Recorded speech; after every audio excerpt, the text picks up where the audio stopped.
Welcome to Heart of Money with Soumya. I am Soumya, an investment advisor for the last 20 years, and now bringing to you conversations around things that make money a taboo topic. Today we're exploring the how, the why, and the when children should learn about money. And Lina is here to unpack this connection with her expertise in kids' development and learning. With 30 years of experience in education, Lina has been the founder emeritus of Kangaroo Kids, a pioneering force in India's private education sector. Under her leadership, Kangaroo Kids has revolutionized preschool and K-12 education, supporting 80 schools in India and worldwide. Now, as the founder of Dreamtime Learning, she is continuing with her passion for education, focusing on holistic and experiential learning for kids. Thank you so much, Lina, for agreeing to come and talk to me about this topic. I love to speak, so let's go. So to begin with, I was really interested in knowing a little bit about your journey. My journey actually started Africa, England, Australia, and then I came to India to start Kangaroo Kids in 1993. The time I started Kangaroo Kids in Billabong High was the start of the knowledge economy.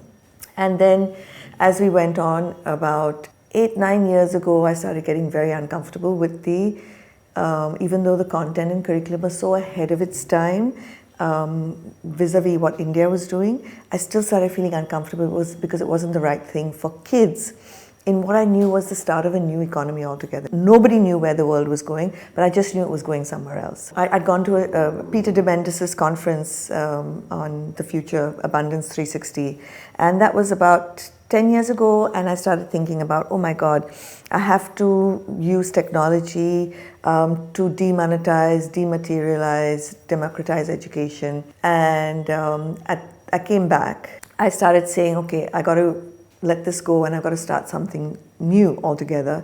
And at just precisely, I think about 3 months after I came back, I got a call from Gaja Capital saying, you know, the founder wants to meet you, and I just knew that the founder's meeting me to give me an offer, and this is my opportunity now to start the slate fresh. While what we were doing in Kangaroo Kids and Billabong High, we were teaching habits of mind and we were doing all of that. But it was like an 80-20, right? 80 is around the core content and 20% is all these other things that actually make up life success. And now I flipped it. So 80% of the time I'm teaching kids about not just financial literacy, but you know, kids have to understand that they're being indoctrinated into a financially literate world of a corporate framework that suits that framework, right? And that we need them if we want even a world to exist, that we have to actually change the way kids approach everything, including money. Coming to an understanding of money from various points of view, including success, because you know, so far we've said that this is a version of success and this is the only version of success, and it means you're rich and you're famous. Very little have we said to kids, actually, what is success? Is success being able to wake up whenever you want? Is success being able to travel whenever you want? Is success being able to know what drives you, what you'd wake up to do anyway, and have the ability to do that? What is success? And each one's version of success can be different. So if I'm hearing you correctly, this is about teaching children the true meaning of abundance? Yes, but in a version that they define. Some of your needs and desires come from what you lacked as a child. Yeah. So for us, when we grew up in Australia, my parents really had to work long hours to even just get food on the table. For us, McDonald's was our birthday treat. In Dreamtime, we're getting kids to understand through characters in stories, through social emotional learning, through everything, how their brain perceives things based on how they think. You know, in terms of financial literacy and in terms of getting kids to understand how they keep getting brainwashed and indoctrinated. In math, when we're teaching decimal points, we'll say, why does a sale say $5.99 instead of $6? How does that speak differently to your brain? We want kids to understand that. We want kids to understand how, from an evolutionary perspective, our minds are wired for lack, for fear, for a scarcity, right? And how the marketing world preys on that. So why is it when you go to online shopping, why do they keep showing you only 2 left in the basket, only 1 left in the basket? What does that say to your brain? And we want kids to be mindfully aware of these things.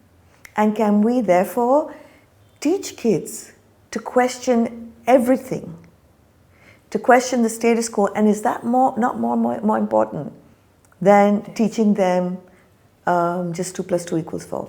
You know, one of the things I keep telling parents is there's a big misconception in our heads today that our job is to bubble wrap our kids and to protect them all the time. Yes. Right?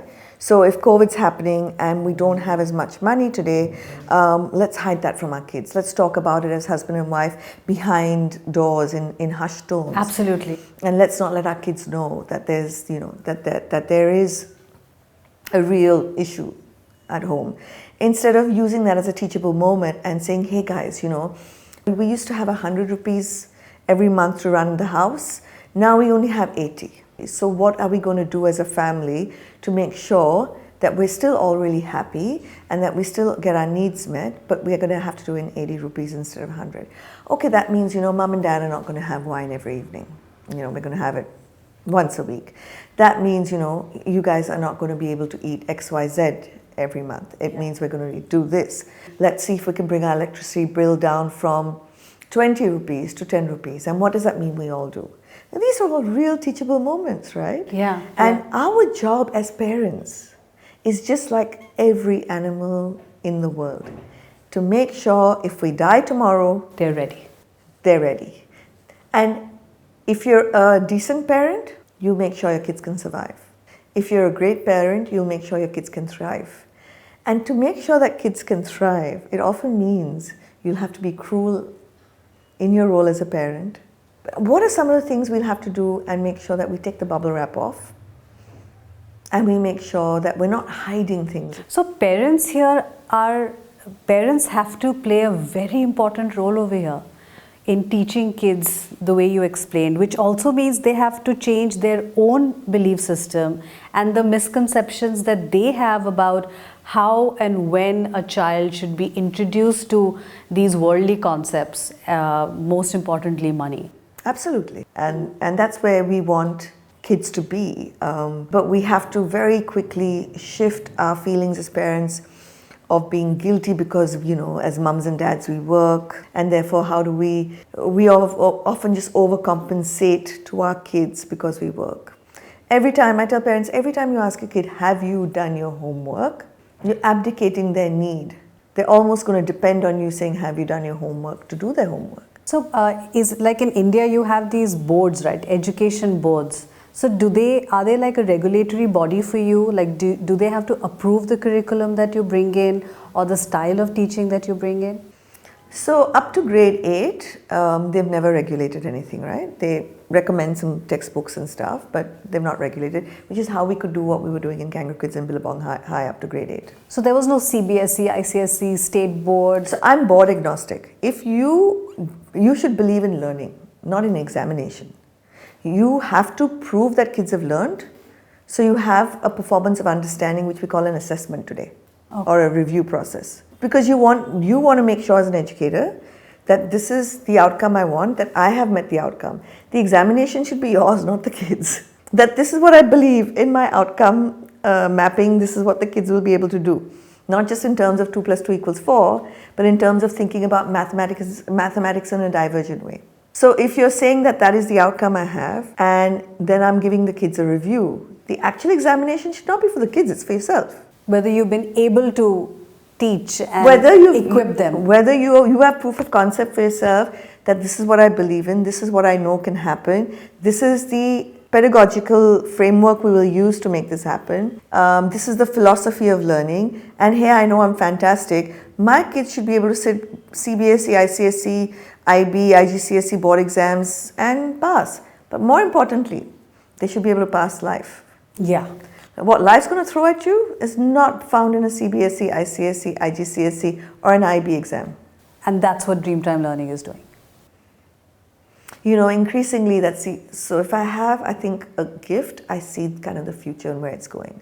I had said about 15 years ago, one day colleges will not look at your score, your examination score. They're already, the leading colleges are not looking at what you finished in year 12.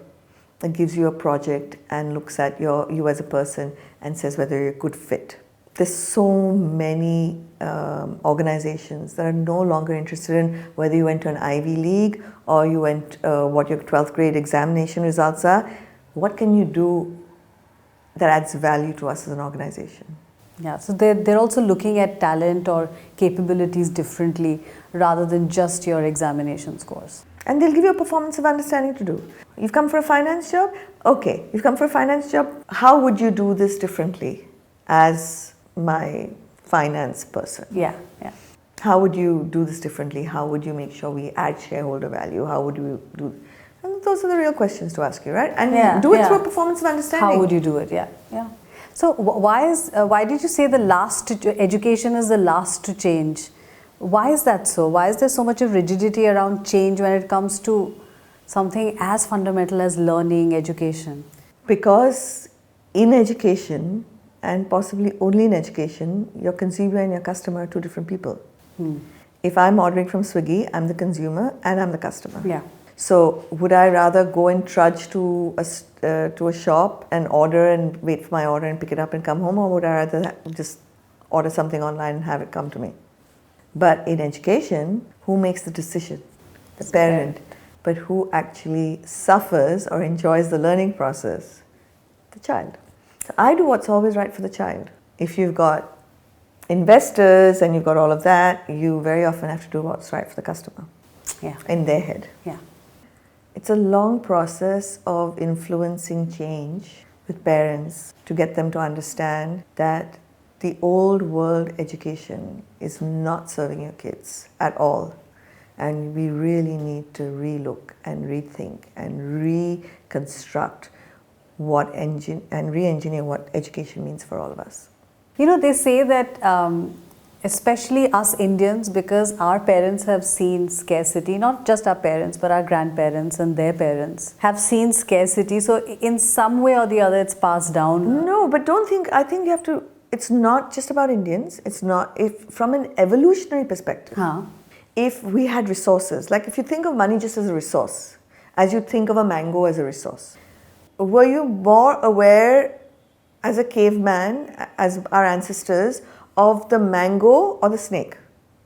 You have to be more aware of the snake. The snake, yeah. So your brain is wired for fear. Yes. Right? You have to retrain your brain to be wired to see the mango. Yeah. So one is fear, we're programmed for fear. Second is scarcity. We teach kids this, like we'll show them the experiment. That's a famous experiment. There's a couple. One is, there's a violinist who's playing the violin on a subway in New York.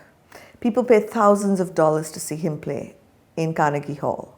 And he's playing for free and nobody stops to watch him or hear him listen. Or the wine experiment, these guys order really expensive wine or these guys order really cheap wine and the wine gets flipped by accident. They have a different experience. The guys who've ordered the cheaper wine still have a cheaper experience of what the wine tastes like and their perception of it. And the people who have ordered the bouquet and smell it and how is it? There's experiments done when you walk into a store and German music's playing or French music's playing. If German music's playing, the sale of German wine goes up. If French music's playing, the sale of French wine goes up. What are the subconscious triggers your brain picks up that you think consciously I'm making a choice? We show kids 2 cookie jars. One's only got 3 cookies and one's full of cookies. Excited, we tell the kids, identical cookies, which cookie jar are you going to take from? They'll all say the full one. And we show them the real results. Everyone takes it from the empty cookie jar. Your mind is wired for scarcity. If a school says, we can't take you or your child in, which school do you want to go to? That school. Scarcity as well as herd mentality. We had to survive in herds. Today we don't need to be in those herds. Yeah. But still everyone's running to Gucci, we're all running to Gucci. Yeah. Everyone's running to Prada, we're all running to Prada. Yeah. The whole economic world is preying on us all the time. Isn't it about time we teach kids about that? So right here, I want to add a question is that how is Dreamtime Learning adding financial literacy into their teaching process or learning process? You're doing it all the time. So financial literacy, I think there's two aspects to it. One is to teach us kids about money. Yeah. Say, for instance, we do Charlie in the Chocolate Factory in grade 3. You're designing a new brand of chocolate, thinking about your audience, your branding, thinking about how you're going to get your voice out there, thinking about what resources you'll need to start building that, and the kids make a simple business plan. But at what age do you start this whole process of introducing them to the whole concept of money? If you say, what is the age you introduce them to the concept of money, you're working at a very superficial level. What is the age at which you start getting to think conceptually about finance and wealth and everything else is a much deeper level. So we're teaching them how brands tell stories, we're telling them how brands sell you. You know, if you're sipping on Bacardi rum, what are they selling you? They're not selling you the rum. They're selling you a feeling of freedom and that you're popular. If you're buying Fair and Lovely, they're not selling you a tube. They're selling you that you're not fair enough, you're not beautiful enough. They're selling you that, right? So what is being sold? We're getting kids to think about that all the time. It's how do you deploy the money? How do you deploy it wisely? How do you deploy it in a way that you intentionally mean to? So from as young as, say, in a senior kindergarten class, we're talking about choices. We think that the more choice we have, the happier we have. But that's not actually how the brain works, right? So then we'll show these kids 2 wardrobes. One wardrobe's got like 2 color t-shirts, and this wardrobe's got like 100 color t-shirts with sequins and this and this and this. And we'll ask kids, which wardrobe do you choose? And the kids will say, this wardrobe. And then we'll go about unpeeling that and layering that to show them that when they have this wardrobe, their brain's actually unhappier. It's less happy than this wardrobe. And when you choose this wardrobe, some of the decisions that they'll have to make in the day, if they're running a company, a financial literacy, why did Steve Jobs and Mark Zuckerberg only wear the same t-shirt and jeans? We teach that to senior KG kids because their minds did not have to make that decision. Each time you make a decision or you have to make a choice, your brain has less resources, less energy to make a more important decision, better choice, which could be about your financial abundance. So you can do that in as young as senior KG. Yeah. Kids, when they're learning about electricity, they have to get their electricity bill and they have a goal to bring it down by 20%. What are all the appliances you could keep off through the day when they're not in use, just because you're too lazy to go and switch off the back switch? Kids actually do that. Is that financial literacy? Of course it is. Financial literacy is not just it's about everything. It's about learning how the marketing world works, how the branding world works, how you need to be able to tell, emotional and stories that influence to be able to get through to your customer. It's about so much. It's not just teaching them, this is a lemonade stand, now go and set it up, and this is profit and this is loss and this is capital, and it's so much more than that. So this is about the school and the role that a school or an educator plays. What do you feel is a role of a parent in preparing their children for this world when it comes to money and finance, etc.? So your job is not to leave them a whole huge inheritance, because you're actually doing them a disservice. They don't have any hunger, creativity, or need to do something for themselves. So I've seen many kids being told, you never have to work a day in your life, because their subconscious has been programmed like that. Mm-hmm. So don't take the hunger away. Get kids to think about success from their own point of view, because it might be completely different to yours. Yeah. And allow them to have that, because it's their blueprint, it's their life, it's not yours. If you're a parent, please read Khalil Gibran's poem, Your Children Are Not Your Children. Your job every single day is to say, what could I empower my kid with, that if I died tomorrow, my kid would be stronger today. That's your only job. So parents are also coming into this relationship of parent and child with their own baggage, right? Their own trauma from previous relationships or their own childhood. Have you seen that coming in the way of them interacting with their children on even something like money? Absolutely. But if you're curious enough as a parent, and if you really want what's best for your kid, then you will do a little bit of healing, because now we also have scientific evidence that trauma is generational. Yes. So imagine, what better could you do for the world than actually working on your own trauma and healing it? Whatever it's around. It could be around abuse, emotional, physical, sexual. any of that. It could be you growing up where your parents thought that the money is the root of all evil, and therefore you've got these blocks around abundance. It could be around many things. So the first is to be aware that the way you're doing it may not be the only way. And I think the easiest is to let your kids lead and you follow.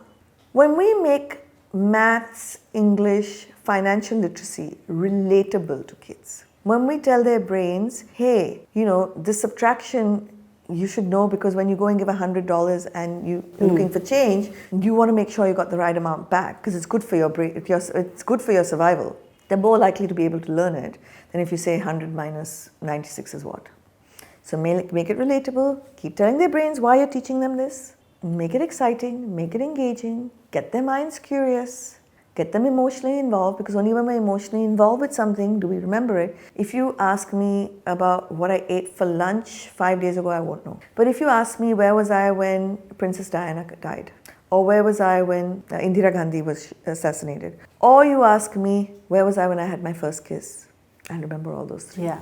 Because they're emotional triggers. Yeah, absolutely. So how do you get kids' brains hooked through an emotional trigger that means something to their brain?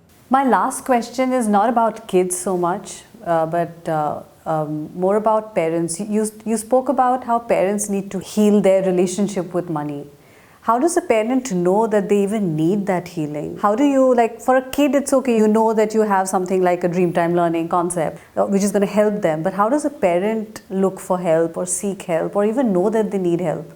And specifically around something like blocks around money, patterns, behaviors, belief systems around money.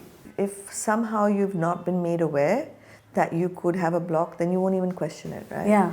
So the first is if a parent continuously sees patterns, whether it's in a relationship or around money, then the first is if you're curious enough, because partly our school system has not taught us to be curious. Yeah.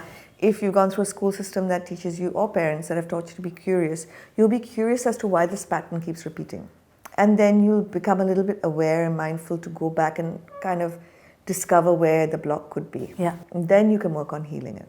I think unless a parent is either curious to think about why a pattern exists in the first place, or comes across it in reading or in something, because life's constantly giving us, universe is constantly giving us cues.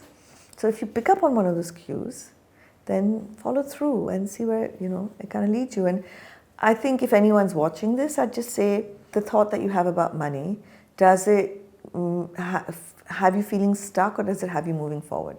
If it has you feeling stuck, then go and seek help. If it has you moving forward, keep going. Keep going, yeah. Thank you so much for your time, and thank you for covering stuff that even I had not imagined. You got me curious in this conversation. But wouldn't it be great if a classroom ran like that, right? Yeah, you don't have a stock questions. You let the questions be led by the kids where their curiosity goes. Yeah. So honestly, this conversation was led by my curiosity, inspired by you. So thank you very much, Lina. Thanks you so much.